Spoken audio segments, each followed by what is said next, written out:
G'day everyone, and welcome to the bonus section on mastering Pantoja. And I've actually already spent some time mastering this. I got some new VSTs and I'm actually really happy with its sound. And we're just going to briefly go over what I've used and why. And I'm also going to give you another example of a secondary mastering chain that is what I used to use prior to investing in some of these plugins.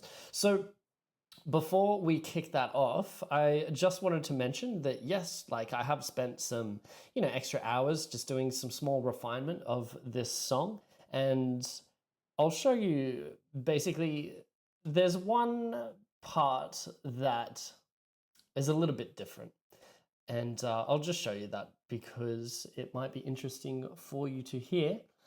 And where are we?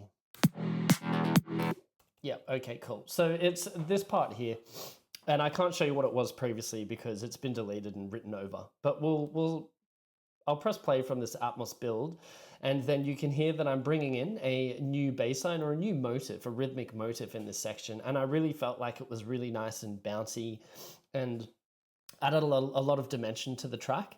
And I thought I would just show you that before we go onto the master.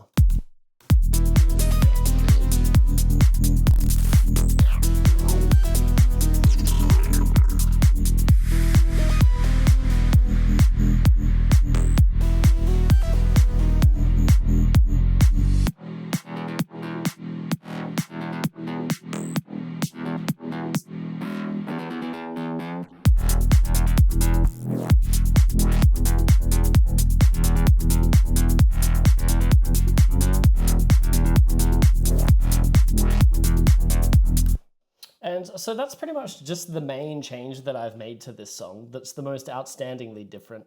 Otherwise, it's just some small variations and maybe some tiny changes to some of the melodic elements also. But I thought that this part really captured a nice moment in the song. It's real bouncy and there's a lot of basses that are bouncing around off of each other.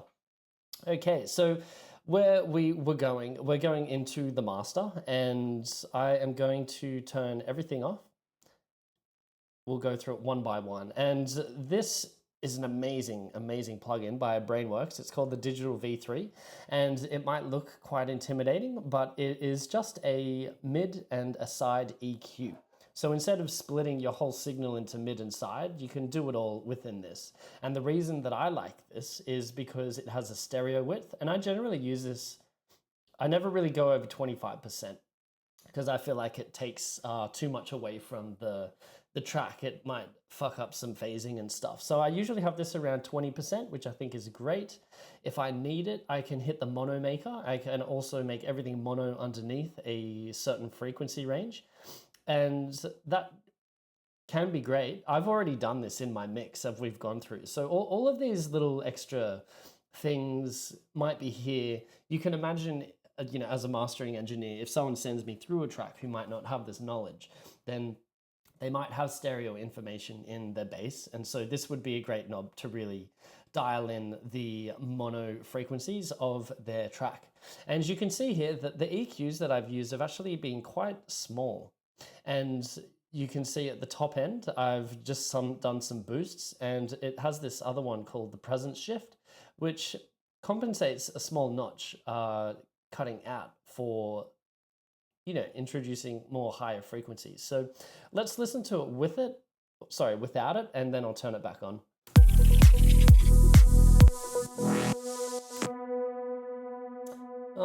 Okay, so my computer is struggling to load the CPU.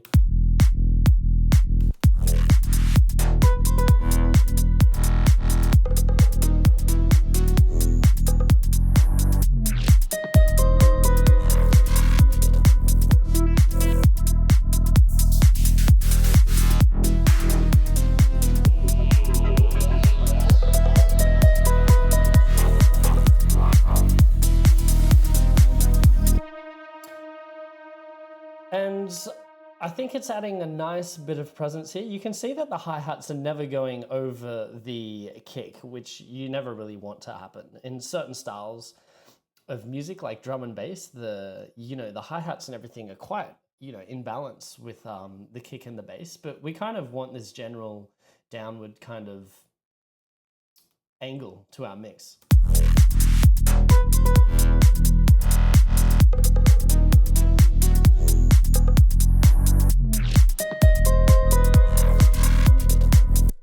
And you can see here that because of all of the tight mixing that we've done in the mix, there's never any two resonant peaks that are going over the peak of the bass. And they're the things that are really going to crush your headroom. And I just thought we would take note of that before we move on. Again, I have just done some really basic boosts. I did this little boost here to the sub, which I thought just gave it a tiny bit of extra oomph. You can see it's only very, very minor. It's only 1.6 dB, but there's also this curve, this low EQ cut as well. So, it is kind of compensating. And, if you were to do this outside of this program, you would actually need to split your signal into mono and stereo. And we're going to look at that after. Secondly, I put an MJUC, which is a really nice compressor. You can buy this super, super cheap. And, it was suggested by Zayamoon. I also watched some of his videos on mastering. And I actually just have this on the loud and clean setting. And I have the attack and the recovery on 0 for this track. For other tracks, I am changing the attack and the recovery maybe around 2 or 3, and the attack might be around 5 to 6, depending on the sound. But this, it kind of just, I'm using it to catch the peaks, and I'm using it very subtly. You can only see we're not even going past -1 here.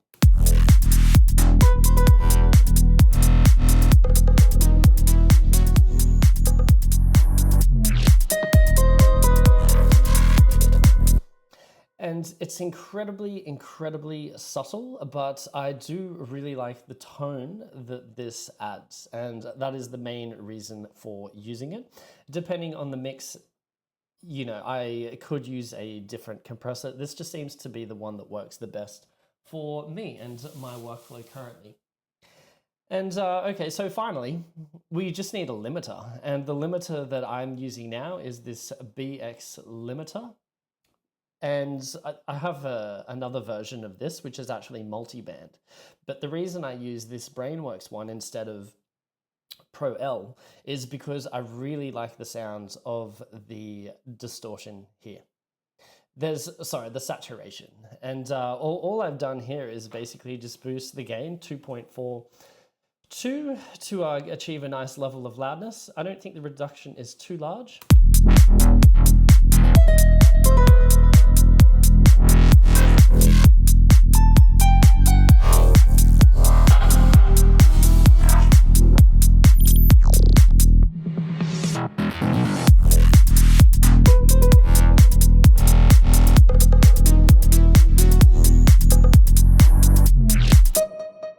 So you can see the reduction is really small, and I've turned all of these ones off because we're not going into that. They're specific to this plugin. And I've actually put the saturation on 34%, and we'll just listen to that as well because I think it adds nice, almost warmth and fullness to the track. But before we do that, I just wanted to let you know, the general average to loudness, there's a whole loudness war going on with music, and with electronic music, I would say that the general standard is -8 RMS. So I'm looking for an average of around -8. If it goes lower to -7.6, that's fine, but we're looking for a balance.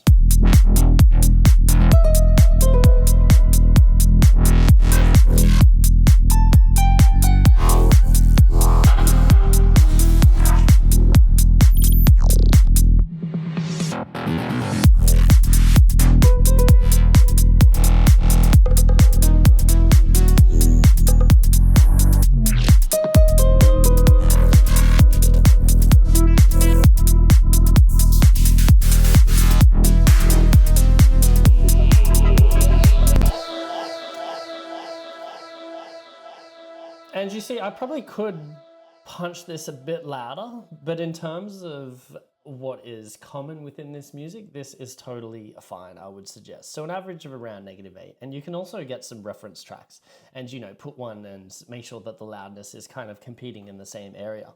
But, there are some labels that absolutely smash their masters to like -6. Drum Code is actually one of them.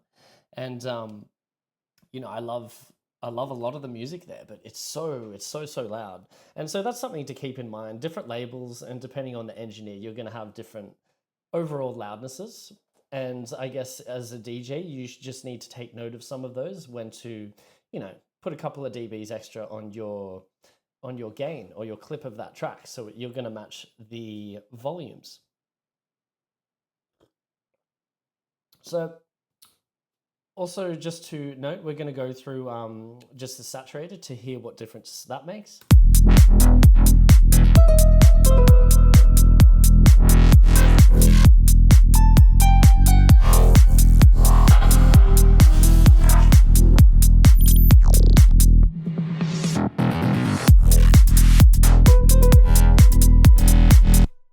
And again, it's very, very subtle, okay? Because subtlety is the key. All right, so now that we've gone through that, they're pretty much most of the creative decisions. We'll go over one more little notch that is quite common within this music to master, and that is generally around 500 hertz, which could be considered a muddy area. So let's go here. Let's move this to around 500 and reduce it just so we can hear what that sounds like, if it's going to be more pleasing to the mix or less. That's personal preference. So yeah, let's play it and we'll reduce it and move that around and see how that changes the tone.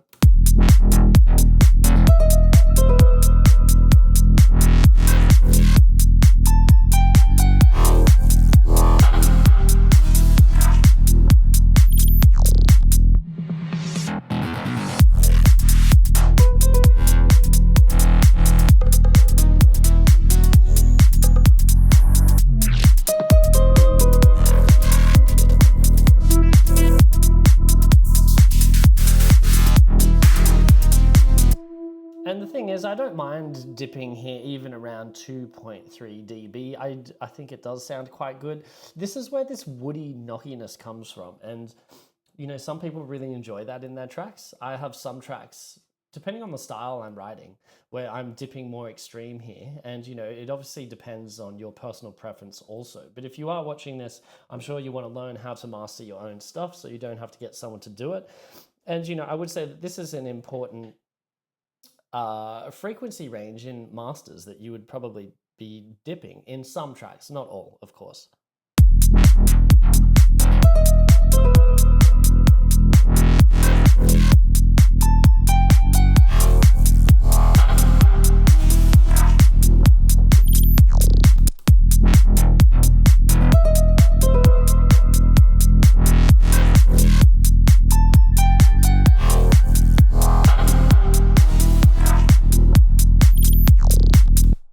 Yeah, and so that's going to be completely up to you. I should have also stated the two metering VSTs that I use is lean loudness, and this one's giving it to you in LUFS instead of RMS. I'm generally going off the span one and just making sure that the actual balance of my track is correct, with this slight downward slope, and making sure that we still have enough highs in that as well. What I'm going to do is I'm going to turn this off and I'm going to show you my secondary mastering chain that I would use. And again, I'm going to go over this briefly because this is a bonus lesson. And in the next course in the techno track that I've built, I actually go through this a bit more and explain some things. But for those who are interested, it has a pretty similar setup. We just have to get rid of all of this stuff. Let's turn that off. Let's turn that off. Okay, so the main structure of this, it's a little bit more complicated because we have split this in mid to side. And the way that I've done that is using Vox & Go MSED. This should be free. So for the mid, I put MSED on here and I'm muting the side. So that means only the mid information is coming through this. So that's why I've stated it is mid. And, you know, for the side, fancy that, we have another one, and the opposite, the mids are muted for that. So they're the only, that's all you need to do to actually split your signal. And you can see on both of these, they also have a Pro Q on them, because this would mean that on the mids, when we use the Pro Q, we are changing the mid information, only the mid information. So you can see I have a low pass here. I'd probably actually have it around 20 hertz now, because I think I want to maintain some of these lower frequencies. And I do round off the top on about 20 to 22, depending on how I feel. Because the human ear doesn't really hear much over 22,000 hertz. And again, for our Pro Q, I actually boost some of the highs on the side, and of course I am low cutting, and this low cut will depend on how much side information is in the sub, because remember, we want the sub to be mono. We don't really want side information underneath 80 hertz.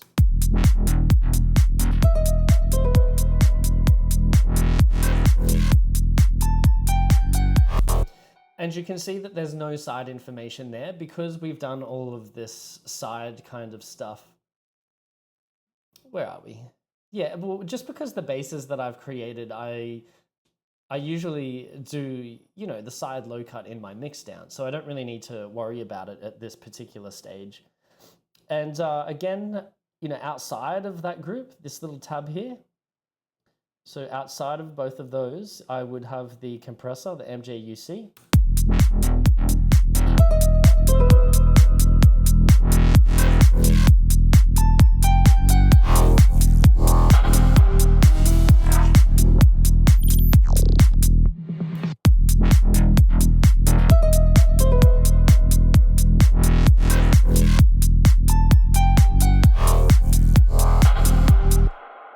And something to take note as well, you know, usually you want your compressing needle to return to 0, I would say, you know, before the next kick, you know, because that means if it doesn't return to 0, it means that it's going to be compressing, you know, that kick and that low end in some kind of way, which can be beneficial to tracks, but that's something I always keep in mind.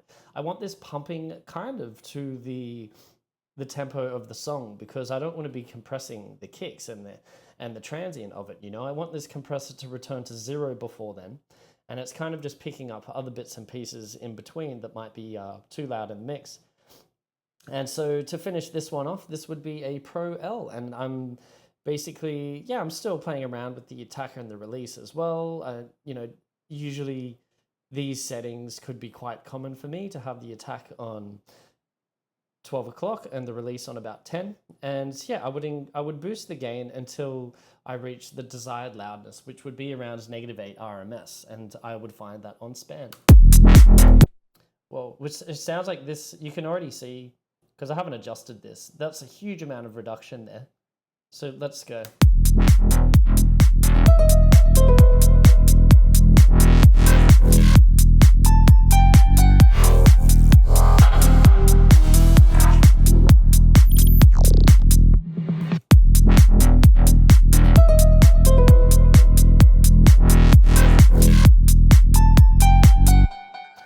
Yeah, cool. So that's actually hitting, you know, that's hitting the same loudness, and actually might even sound a little bit punchier than this previous one. So what we can do here, we can click Command K, and I'm going to click this and hit 1, and I'm also going to hit this and hit 1. So that means when I click the number 1, this one will turn off and this one will turn on, and you can map it to any. You can map it to any key, but this is a good way to A and B. So let's have a listen and switch between these two chains and actually hear the difference, because we are using different software and it is going to change the overall sound.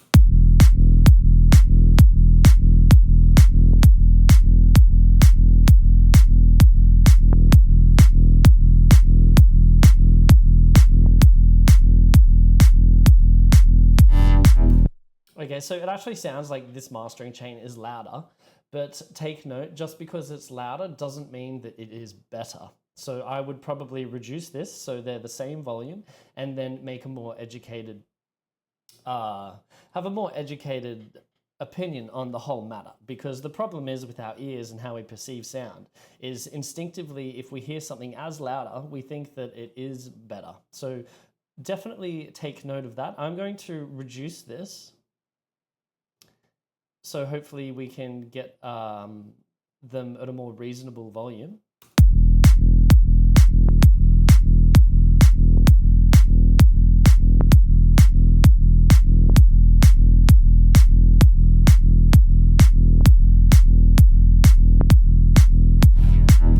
So this one's definitely, it feels like it has a way beefier, like, low end. Strangely, and there hasn't even been any boosts on it. So let's take a look at that.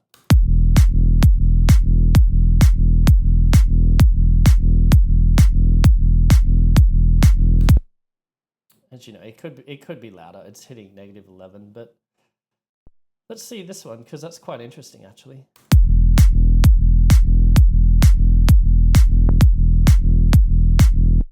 Yeah, very interesting. So the mastering chain that we are actually using is hitting a higher RMS, but is being perceived at a lower volume.